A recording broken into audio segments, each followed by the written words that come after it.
எல்லோரும் முருகன் பாட்டு தான் படிப்பீங்களா? சொந்த பாட்டு பக்தி பாட்டு தான் படிப்பீங்களா? வேறு நாட்டுப்புற பாட்டு மாதிரி படிக்க மாட்டீங்களான்னு எல்லோரும் வீடியோவில் பார்த்து கற்றுக்கிட்டே இருக்கீங்க.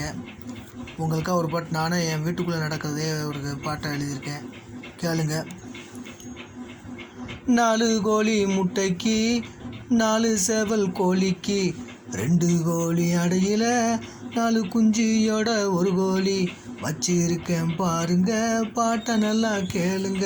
வச்சிருக்கேன் பாருங்க, பாட்டை நல்லா கேளுங்க.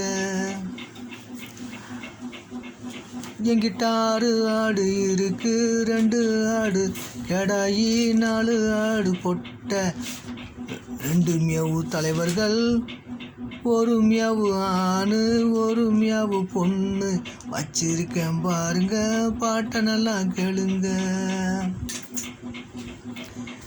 என் வீட்டு தோட்டத்தில் 2 மரம் சுண்டக்காய், 2 மரம் கருவேப்பிலை, 1 மரம் முருங்கைக்காய், 1 மரம் சீத்தாக்காய். வச்சிருக்கேன் பாருங்க, பாட்டை நல்லா கேளுங்க. ஒரே ஒரு புளிய மரம் வச்சிருக்கேன் பாருங்க, 1 கொடிக்கா மரம் வச்சிருந்தேன் நானும். கஞ்சிக்கு வழியிலன்னு எங்கள் ஆத்தாக்காரி வெட்டிட்டா, அண்ணன் தம்பி 2 பேர் 4 வேப்ப மரத்தை கஞ்சிக்கு வழியிலன்னு அவங்க விற்றுட்டாங்க. என் பாட பாருங்க, பாட்டை நல்லா கேளுங்க. என் பாட பாருங்க, பாட்டை நல்லா கேளுங்க.